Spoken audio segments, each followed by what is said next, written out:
Namaste, my dear friends, my dear gods and my dear masters.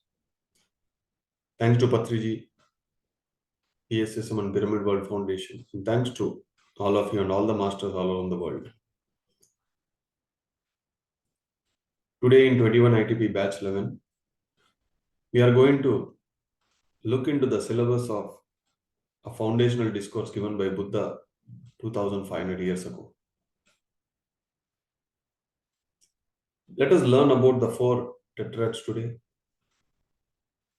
This is one of the most structured foundational discourse given by Buddha on mindfulness of Anapanasati. There may be many questions among all of you whether Anapanasati alone is enough or should we do anything else? Should we do transcendental? Should we do this, that? Many questions keeps coming to me every day. 25 years ago, I started my journey into meditation with the same questions and confusions. I tried 6 different kinds of meditations, but finally, one fine day, 20 years ago, I caught Anapanasati. Only then I was able to connect with my soul, got all my inner answers, understood my purpose of life, started working with nature and everybody with a lot of ease. So now when we look back, this is the same discourse given by Buddha many thousands of years ago. So there are 4 tetrads, each having 4 steps, totally making it as 16 steps. Let us look into one by one. We may already know many of these points, but looking under the structure what Buddha has given makes it more crystal clear for us. The first tetrad is on the body, that is Kaya. This is from the Pali language. Kaya means body. The first thing is breathing in and breathing out. Not artificially, but naturally. Recognizing the length of the breath, whether it is short or long. This cultivates awareness. When we are observing our breath, sometimes the breath goes very deep. Sometimes the breath is very shallow here. Whether it goes deeper or shallow, when we are just observing, we cultivate a lot of awareness. Also, the second step says experiencing the whole body. When we are observing the whole breath, the process of breath, we also involve the whole body into it. We may experience lightness in the body, heaviness in the body, movements in the body. We may experience many things when we observe the breath. When we progress on this, the body is automatically calmed.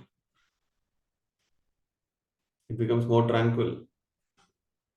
It releases all the toxics. It releases all the stress and the strain.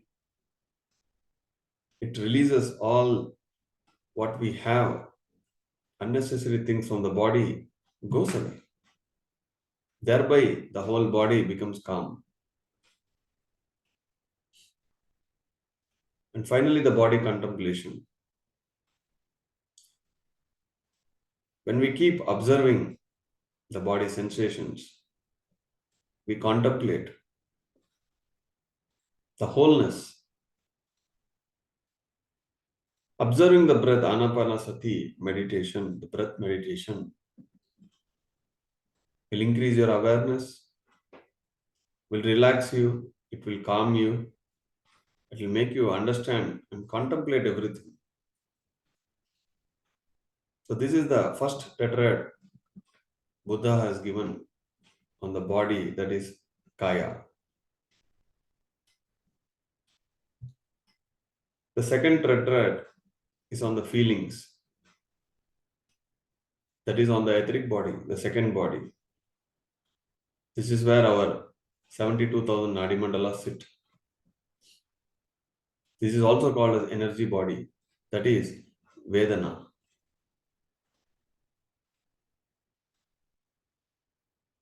On the feelings, there are again four divisions. One is experiencing joy.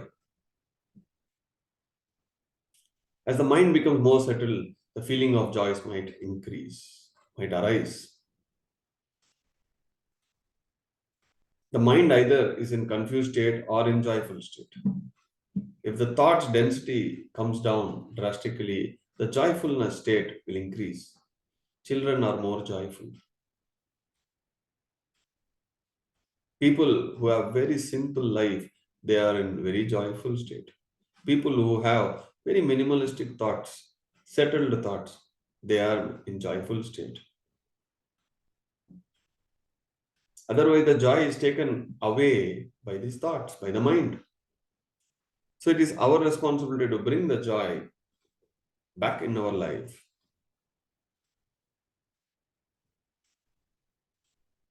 Experiencing happiness. Yes, joy and happiness are two different terms. Happiness is referring to the much more deeper concept that comes from the concentration. Joy is limited to the mind, but happiness is also, there is another word called inner happiness, true happiness, deeper happiness. One of the most important goal, not the only goal, but the most important goal is to lead a happy life and learn everything. Not a crying life, not a sorrowful life.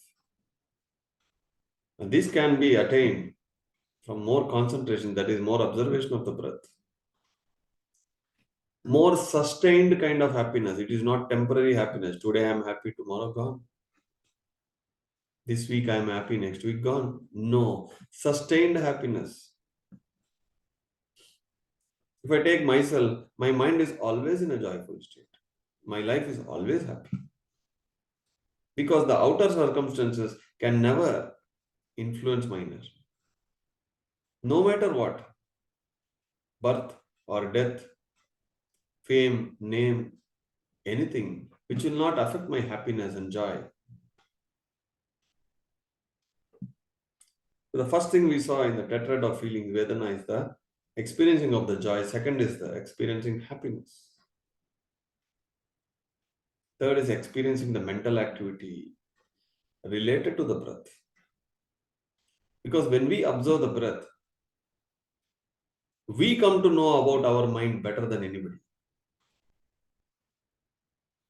Before meditation, we all thought something, but the moment we started meditation, we came to know, oh my God, so many thoughts, so many confusions, so many emotions, so much of negativity, so much of positivity, everything, pleasant, unpleasant, neutral, every feeling you will come to know, because when the mind activity goes down, when we start seeing things as they are, we understand ourselves better. There, our awareness increases. When the awareness increases, when we start seeing things as it is, then the change can be possible. Fourth is calming the mental activity.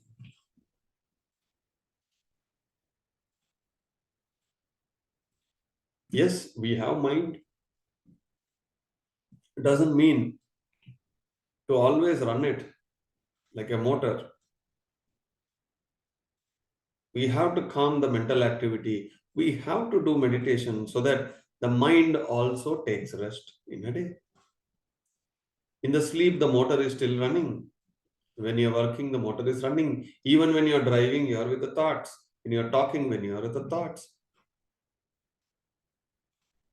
Every moment, we are always in some mental activity except in meditation. We have to calm our mind.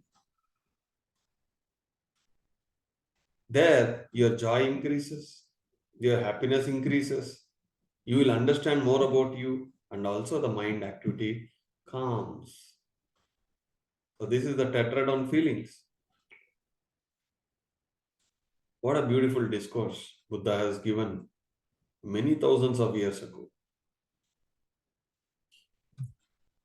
Let us look into the tetrad of mind, that is third body, astral body, Manipuraka chakra, which is also called chitta, chitta suddhi, chitta vritti nirodha. There are so many terms related to it. Chitta is mind. You need to observe the mind. You need to know about you. Do you have a concentrated mind? When you take a work, are you with mindfulness? Or you have scattered mind?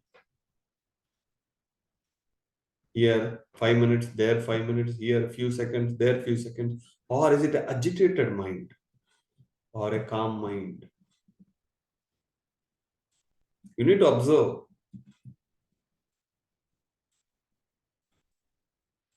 Buddha doesn't say observe the thoughts, he's saying observe the mind. Thoughts are a byproduct of the mind. Here we are observing the state of the mind. If it is calm mind, the thoughts are very less. If it is agitated mind, the thoughts are more.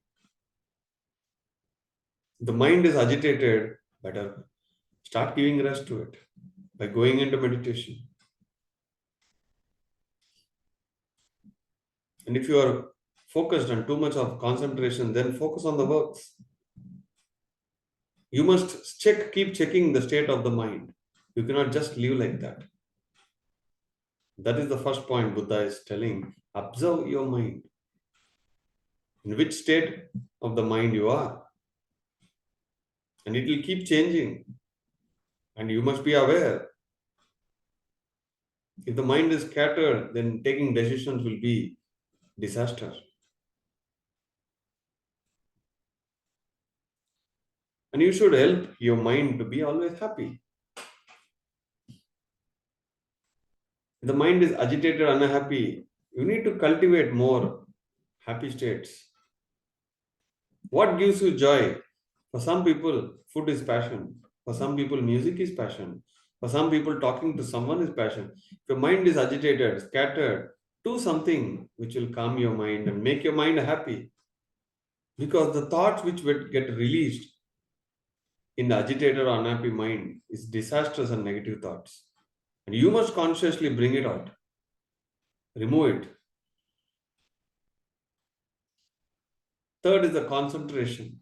First is the observation. Second is making the mind happy. Third is concentration. When the joy and happiness develop, you become more concentrated person. If the mind is agitated, unhappy, how will you be able to concentrate? Because agitatedness, unhappiness will also pull your second body, emotions. The happy and joy are very simple emotion. Agitation, unhappiness is very strong emotions. It will not allow you to concentrate on what you are doing. It will continuously trouble you. It will pull you. Fourth tetrad of the third tetrad of the mind is releasing the mind, letting go of any attachment distractions. Allow mind to remain freely in the concentrate. Why there is distractions, attachments? First you should check, is there any distractions? Suppose you are meditating. First you should check what are the distractions. If there is too much of noise, you must close the doors. If there are too much of distractions, you should let people know, I'm going to meditate, don't disturb me. And if your mind is an attachment, you must release it. Thinking about office, thinking about some event, thinking about some past activities, release it. Release from the mind. Then you can focus on either meditation or mindfulness or any job. But when you hold any attachment or distractions, you won't be able to concentrate. So the mind, there are four sections. What beautifully Buddha said is observe it. which state you are right now. Make it happy. Develop that habit. And then finally release unnecessary things. If you don't release, the first person who is going to get affected is you. You won't be able to concentrate. Concentrate on driving, cooking, working, talking, anything. The more you hold, the less you are in a concentrated zone. Fourth is the tetrad of dhammas, that is principles, mental objects or phenomena. The first thing is observing the impermanence, that is changing nature. Everything keeps changing. The state of mind changes, your body keeps changing. You must observe. When you go out, when you see people, you must observe. Observe the child, observe the elderly person, observe the young person, observe the middle-aged person, observe the trees. In every season, there is a change. This will help you become a flexible person and more knowledgeable and wisdom person, because the change is permanent. And one more important dhamma is observing the fading of passion. On one thing you had a lot of passion previously, but upon doing things again and again, you will see some fading of passion. It may come down.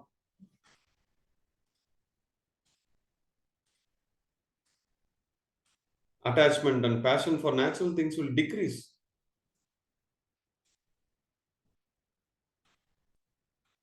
Previously, your mind is attached to so many things. That is what we are called as passion. And the more we grow in meditation, naturally few things will go away. But you must be an observer. The first point is observing the impermanence. Second is observing the fading of passion.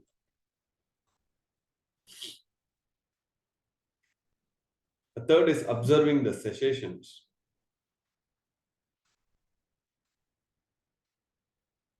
Recognizing the end of phenomena.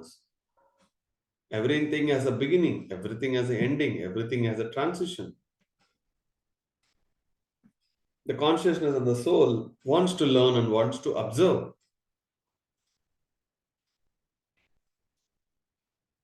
When you keep observing, when you accept that there is a death, then the deeper insights of your life will increase.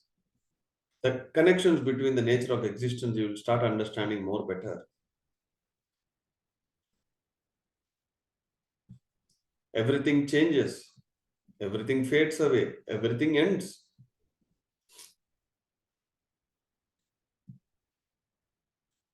And if there is any attachment, even that will go away. Everything will change. Nothing will remain same except the truth. Anything related to the mental objects, mind related, will fade away, will stop, will vanish. This is the final statement. The Anapanasati Sutta is profound in its approach, allowing practitioner to start with the basics observation of breath and progressively move towards deeper insights into the nature of existence, impermanence, and ultimately enlightenment.